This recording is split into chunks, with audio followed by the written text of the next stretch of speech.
Welcome दोस्तों, मैं आज आपको तेनालीरामा के बारे में कुछ कहानियाँ बताऊंगा, तो ध्यान से सुनिएगा।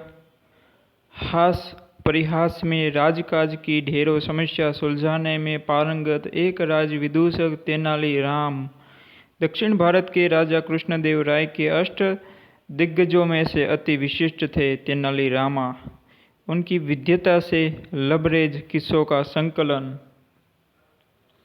तेनालीराम गंगा प्रसाद शर्मा, पुस्तक महल।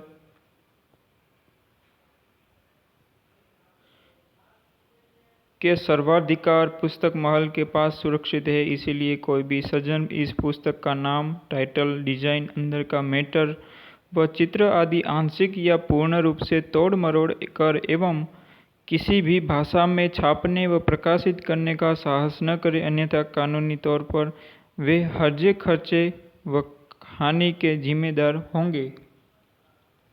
विषय सूची।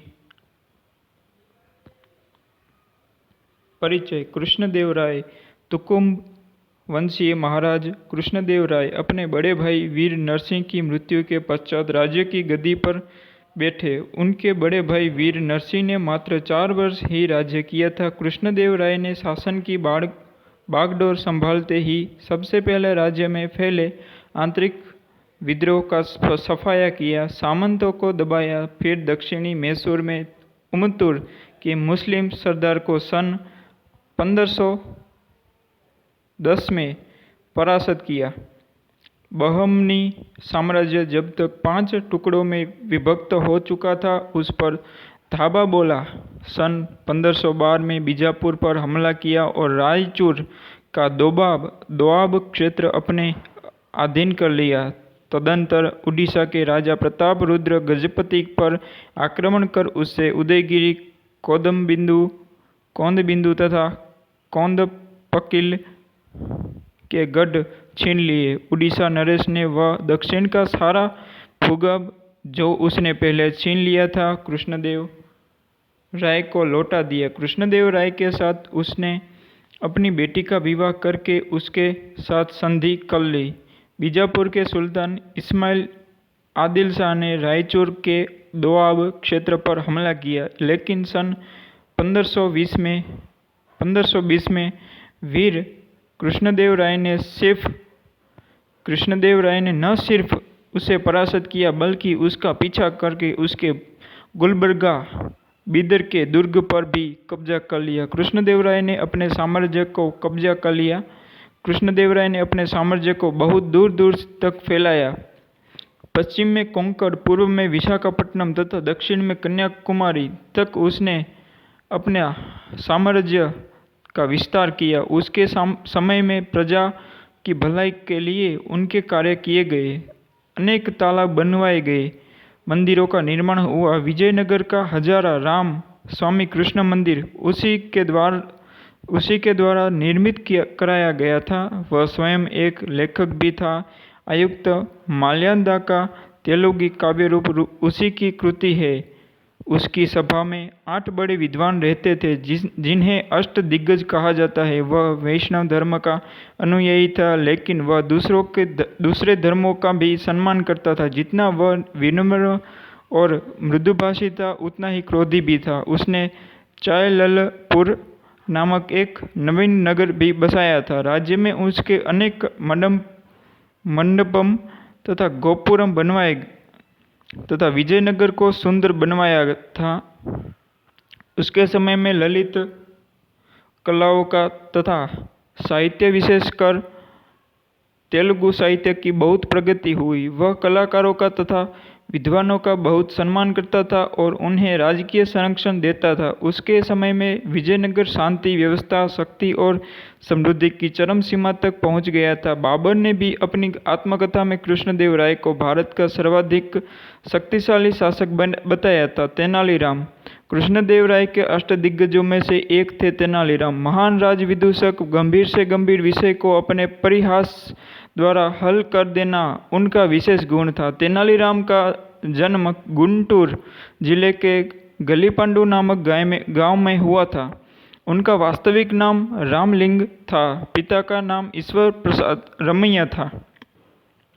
तेनालीराम के जन्म के तीसरे ही दिन इनके पिता की मृत्यु हो गई थी। इनके मामा अपनी बहन और भांजे तेनालीराम को लेकर अपने गांव तेनाली चले गए। गांव का नाम भी तेनाली था। तेनाली चले गए, जहां पर रहकर ही तेनालीराम की परवरिश हुई। ननिहाल में रहने का कारण ही इनका नाम पड़ा तेनालीराम। तेनालीराम आरंभ से ही बहुत शरारती थे। जब वह 15 वर्ष के थे तभी उनके मामा की मृत्यु हो गई। गुजर बसर के लिए उनकी माता को दूसरे के घर में काम करना पड़ा। इस तरह उनकी माता ने आगे उनका लालन पालन किया और दूर के अपने एक संबंधी की लड़की के साथ उनका विवाह करा दिया। उनकी पत्नी का नाम था मंगम्मा। मंगम्मा से उन्हें एक पुत्र की प्राप्ति हुई। जब गांव में रहना मुश्किल हो गया तो वह भटकते हुए विजयनगर चले आए और अपनी विशिष्ट शैली की हास्यपटुता से राजा कृष्णदेव राय के अष्टदिग्गजों में अपना नाम सुरक्षित कर लिया।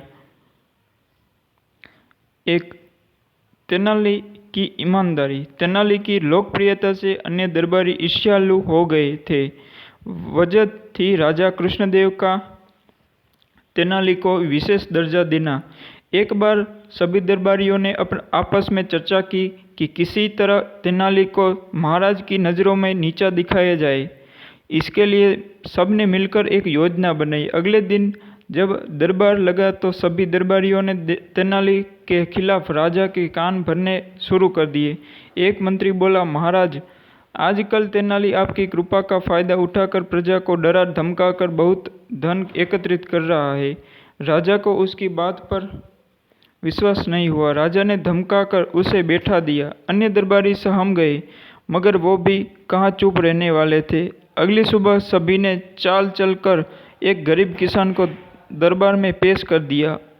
उस किसान ने कहा, महाराज, तेनाली ने मुझसे काफ़ी रकम ऐंठ कर मेरे खेत में शाही नहर से सिंचाई का पानी दिलाने का वादा किया था, लेकिन न तो अब तक पानी आया है और न ही तो मेरे पैसे दे रहा है। राजा ने उस किसान को तेनाली के खिलाफ कार्यवाही करने का आश्वासन देकर भेज दिया। सभी दरबारी अपनी चाल पर खुश थे। थोड़ी देर बाद तेनाली दरबार में आया तो राजा ने सभी के सामने तेनाली को किसान की बात सच्चाई जानने के बारे में पूछा। तेनाली ने बहुत सफाई दी, मगर कृष्णदेव राय ने तेनाली को दरबार से निकाल जाने को कहा। तेनाली दुखी मन से घर पहुंचा। अगले दिन दरबार में एक सेवक तेनाली का खत लेकर आया। तेनाली ने लिखा था, महाराज, आपने मेरी देशभक्ति और ईमानदारी पर शक किया है। अब मेरे जीवन का क्या लाभ? अंततः मैं आत्महत्या कर रहा हूँ। आप सदा सुखी रहे। अंतिम प्रणाम, आपका तेनालीराम। राजा खत सुनते ही तेनाली की याद में रोने लगे। सभी दरबारी जिन्होंने तेनाली पर झूठे आरोप लगाए थे वे भी तेनाली को ईमानदार कहने लगे। सभी मन ही मन खुश थे कि चलो तेनाली से पीछा छूटा। तभी दरबारियों में से एक साधारण सा किसान भेष बदलकर राजा के सामने आ गया। वो तेनाली ही था। वो हाथ जोड़कर बोला, महाराज, आपने और दरबारियों ने एक स्वर में मेरी ईमानदारी स्वीकार करके मुझे मरने से बचा लिया। तेनाली को देखकर दरबारी सन्न और राजा प्रसन्न हो गए। दूसरा, चमत्कारी बाबा। महाराज कृष्णदेव राय के दरबार में एक चमत्कारी बाबा हाजिर हुए। उन्होंने महाराज की तारीफ में एक ऐसे पुल बांधे कि महाराज उसके दीवाने हो गए। कुछ दिनों पश्चात महाराज ने तेनाली से कहा, तेनाली, आज हमें एक ऐसी जगह पे ले चलो जहाँ पहले हम कभी गए नहीं। महाराज, ऐसी जगह तो मैं भी आपको ले जाना चाहता था। अच्छा हुआ जो आपने ही इच्छा प्रकट कर दी, लेकिन हमें ऐसी जगह पूरी सेना के साथ जाना होगा। तेनाली ने कहा, सेना के साथ? महाराज ने चौंक कर पूछा। जी महाराज, वो जगह ही ऐसी है। तेनाली बोला, तो ठीक है, कल हम सेना सहित भ्रमण पर चलेंगे। कृष्णदेव ने सेनापति को आदेश दे दिया। अगली सुबह तेनाली और सेना सहित महाराज अपने सुसज्जित रथ में भ्रमण को निकल पड़े। आज तेनाली उन्हें नए नए रास्तों में से लेकर जा रहा था। यह सब देखकर महाराज कृष्णदेव बहुत प्रसन्न हो रहे थे। हरे भरे जंगलों से होता हुआ काफिला पहाड़ी रास्तों पर आ गया। तभी तेनाली ने गुफा पर बने एक पत्थर को लोहे की छड़ी से ठोका। थोड़ी देर बाद वो पत्थर सरका और एक बाबा बाहर निकला। उसे देखते ही महाराज चौंक पड़े। अरे ये तो वही चमत्कारी बाबा है जो कुछ दिन पहले हमारे महल में आए थे। ये यहाँ क्या कर रहे हैं?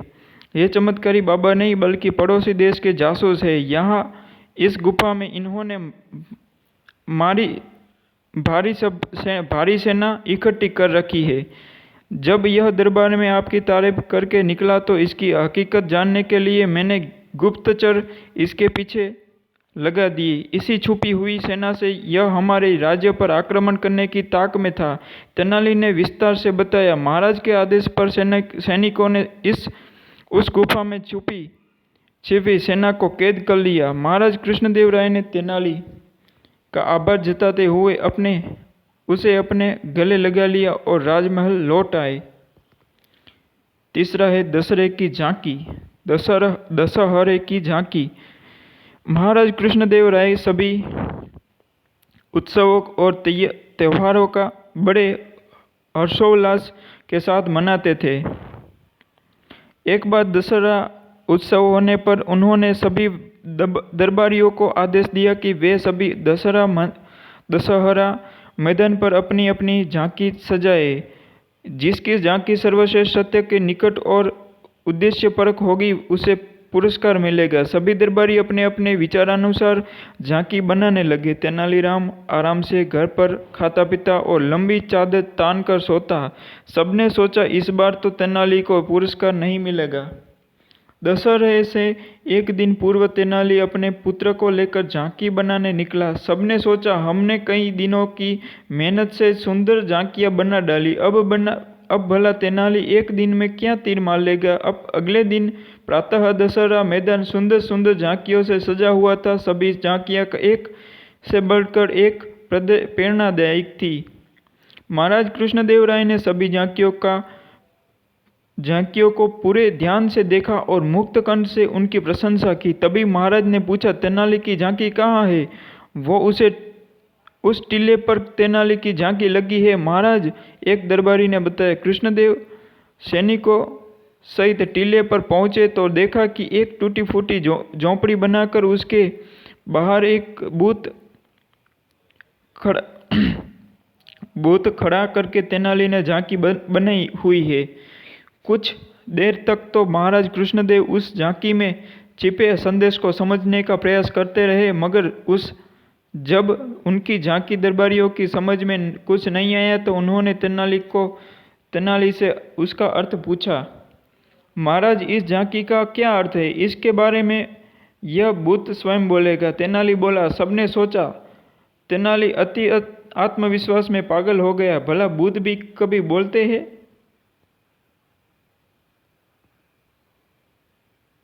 तो thank you so much for watching. अगर आपको ये वीडियो अच्छा लगा हो तो ये वीडियो शेयर कीजिएगा और लाइक करना मत भूलिएगा और चैनल को भी साथ में सब्सक्राइब करने का। तो thank you so much for watching. Please like share and subscribe the channel.